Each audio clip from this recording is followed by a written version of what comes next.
अस्सलाम वालेकुम। चैनल 51 के साथ मैं हूं तनवीर हसन। आज जामिया कराची में खुदकुश धमाका हुआ है और खुदकुश धमाके के नतीजे में 3 चीनी असातिज़ा समेत 4 अफराद लुक़्मा-ए अजल बन गए हैं। इसके अलावा 2 अफराद ज़ख्मी भी हैं।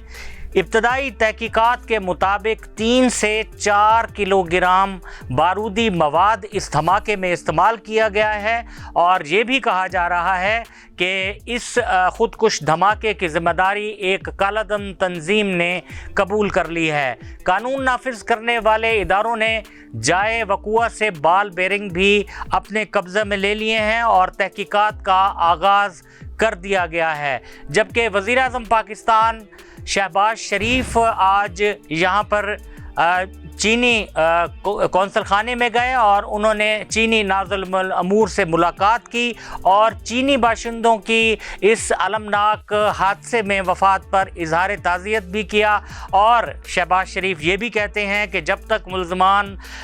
इंसाफ के कटहरे में नहीं आ जाते वो चैन से नहीं बैठेंगे। हम किसी सूरत अपने दोस्त बिरादर हमसाया मुल्क चीन के साथ जो हमारे ताल्लुकात हैं उनको ख़राब नहीं होने देंगे और ये जो वाक़या है ये एक सोची समझी साजिश का नतीजा है। इसमें कोई शक नहीं है कि सी पैक का जो मंसूबा शुरू किया गया पिछले अदवार में और ये जारी है, इसके मंसूबों पर काम जारी है। ये जो मंसूबा है ये जो पाकिस्तान के दुश्मन हैं उनको बिल्कुल अच्छा नहीं लग रहा और इसको ख़त्म करने के हवाले से मुख्तलिफ़ काविशें और कोशिशें की जाती रही हैं, लेकिन पाकिस्तान की जानिब से इस अज़्म का इजहार किया जा रहा है और मुसलसल किया जा रहा है कि सी पैक के जो मंसूबे हैं वो मुकम्मल होंगे और कोई भी इन मंसूबों की राह में रुकावट नहीं बन सकता।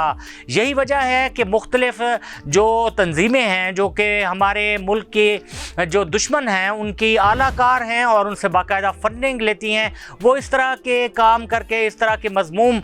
जो मंसूबे हैं उनको पाया तकमील तक पहुंचा के पाकिस्तान और चीन के दरमियान जो एक अच्छे ताल्लुकात हैं, जो ताउन की एक फ़िज़ा है, उसको सबोताज करने की कोशिश करते हैं। लेकिन सवाल ये है कि हमारी जो सिक्योरिटी के इदारे हैं आखिर उनको क्यों नहीं पता इन चीज़ों का और वो क्यों इस मौके पर ख़ास तौर पर जब ये चीज़ें उनके नोटिस में भी हैं कि ये हिसासियत के मामलात हैं और यहाँ पर जो है वो कहीं भी कोई नाखुशगवार वाक़या हो सकता है, तो क्यों ऐसा नहीं होता कि सिक्योरिटी के हिसार को सख्त किया जाए। अब अगर CCTV फुटेज को आप देख लें तो उसमें देखा जा सकता है कि एक खातून खड़ी हुई है और बड़ा मशकूक सा उसका अंदाज है और उसने अपने ऊपर जो है वो एक चादर सी लपेटी हुई है, मुंह को बड़े मशकूकाना अंदाज से छुपाया हुआ है। लेकिन ये बड़ी हैरत की बात है कि जामिया कराची में मौजूद जो उनकी अपनी सिक्योरिटी है उन्होंने भी इस बात को नोटिस नहीं किया, उन्होंने भी नहीं देखा कि आखिर ये एक मशकूक औरत जो है ये कौन है, इसको रोका जाए या इसको पता किया जाए कि इसके बारे में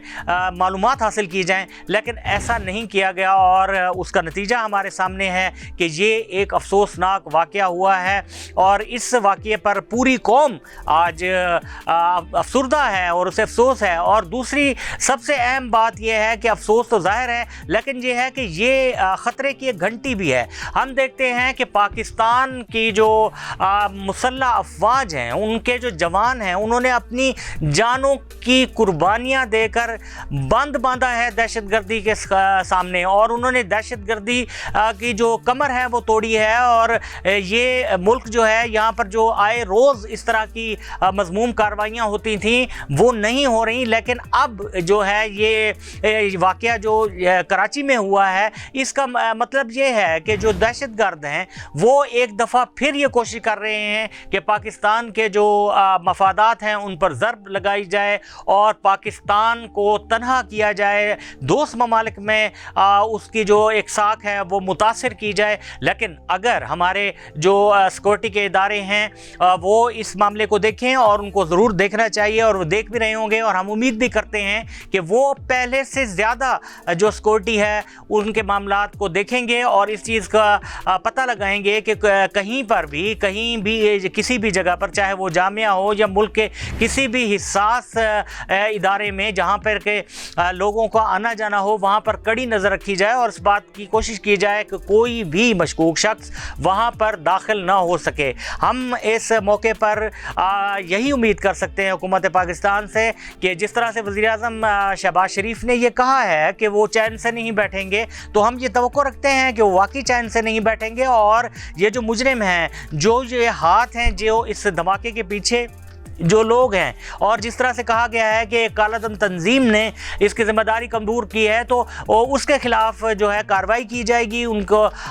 पकड़ा जाएगा, उनको इंसाफ के कटहरे में लिया जाएगा, ताकि आइंदा इस तरह के वाक़यात ना हो सकें। क्योंकि पाकिस्तान में एक तरफ तो सियासी अदम इस्तेहकाम है और दूसरी जानिब इस तरह की कार्रवाइयाँ अगर होंगी तो फिर किस तरीके से पाकिस्तान की मईशत का पहिया चलेगा, जो कि चल नहीं रहा और बड़ी मुश्किल से उसको घसीटा जा रहा है। और IMF की तरफ से जो ऑक्सीजन लगी हुई है उस पर हमारी मईशत ज़िंदा है। तो ऐसी सूरत हाल में मुल्क कभी भी इस तरह की सूरत हाल का मुतहम्मिल नहीं हो सकता कि जहाँ पर बदअमनी हो और जहाँ पर इस तरह की जो कार्रवाइयाँ हैं वो की जाएँ। और हमें इस बात की तवक्को है कि ये काम जो है ये जल्द से जल्द किया जाएगा। और अब दूसरी बात अगर आपसे कह रहे हैं तो वो है दुआ ज़ारा के हवाले से। दुआ ज़ारा के हवाले से बहुत ज़्यादा मीडिया पर और सोशल मीडिया पर एक शोर था और ये कहा जा रहा था कि ये लड़की आखिर कहाँ गायब हुई है। लड़की भी पाकपतन से मिल गई है और उसने लाहौर में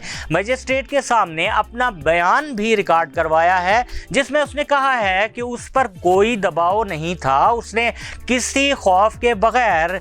शादी की है, निकाह किया है, और जिस शख्स से उसने शादी की है वो उसका शौहर है, वो उसके साथ रहना चाहती है। उसके इस बयान के बाद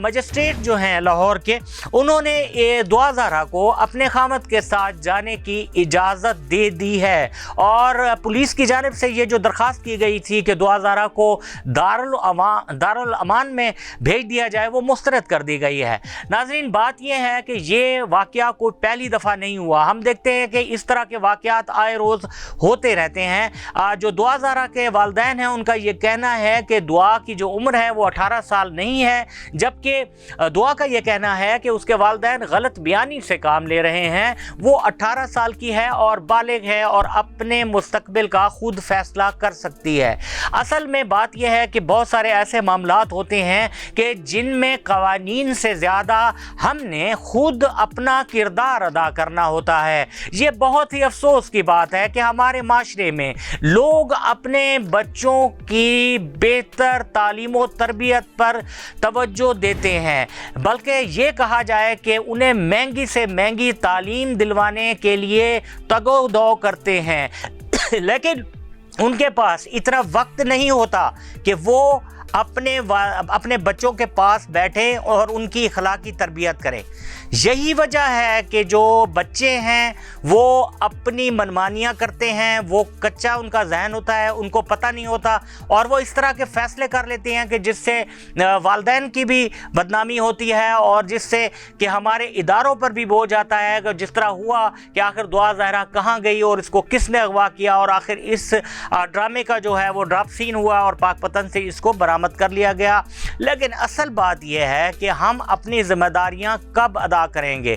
हम बहैसियत वालिदैन कब अपने बच्चों को वक्त देंगे और उनकी इखलाकी तरबियत करेंगे, उन्हें अच्छा और बुरा समझाएंगे, उन्हें ये बताएंगे कि वो अगर इस तरह से करेंगे तो वो उनके हक़ में बेहतर है और अगर इस तरह से करेंगे तो वो उनके हक़ में बेहतर नहीं है। और इस सारे केस में एक अहम बात भी मैं आपको ये बताता चलूँ कि दुआ ज़ारा ने ये कहा है कि उसके वालिदैन उसकी मर्ज़ी के ख़िलाफ़ किसी और जगह पर उसकी शादी करना चाहते थे। तो नाज़रीन, बात यह है कि ऐसा क्यों किया जाता है। अगर آپ کے بچے جوان ہو چکے ہیں اور ان کی شادیاں کرنی ہیں تو ان سے پہلے پوچھا جائے، ان سے ان کی رائے لی جائے، اور اس کے بعد اگر وہ مناسب فیصلہ نہیں کر سکتے تو ان کو سمجھایا جائے اور کسی طریقے سے اس معاملے کو حل کیا جائے، نہ کہ والدین اپنا ایک اتھارٹیرین ایک رویہ جو ہے وہ اپنائیں اور فوری طور پر یہ حکم صادر کر دیں کہ چونکہ ہمیں یہ رشتہ پسند نہیں ہے تو لہٰذا ہم یہ رشتہ نہیں کریں گے، بلکہ ہم جہاں چاہیں گے شادی وہاں پر ہوگی۔ تو یہ صورتحال جب ہوتی ہے، کلیش ہوتا ہے والدین اور بچوں کے درمیان، تو پھر اس طرح کی صورتحال، اس طرح کی کہانیاں ہمارے معاشرے میں عام ہو جاتی ہیں، جس طریقے سے کہ دعا زہرا کی کہانی زباں زد عام ہے۔ سوچنے کی بات یہ ہے کہ ہمیں اپنا کردار ادا کرنا ہے بچوں کی تربیت کے حوالے سے، انہیں بہتر پڑھائیں، انہیں اچھا پہنائیں، انہیں اچھے سے اچھے ماحول میں رکھیں، لیکن ان کی تربیت پر توجہ دینا بھی بہت زیادہ ضروری ہے۔ تو اسی کے ساتھ ہی مجھے آج کے ویلاگ سے اجازت دیجیے گا، اور ہاں آخر میں پھر وہی آپ سے گزارش کہ ہمارے چینل کو سبسکرائب کریں، ہماری ویڈیو کو لائک اور زیادہ سے زیادہ شیئر کریں تاکہ اس طرح کی ویڈیوز آپ کو مستقبل میں بھی ملتی رہیں۔ تو اسی کے ساتھ ہی اجازت دیجیے، اللہ حافظ۔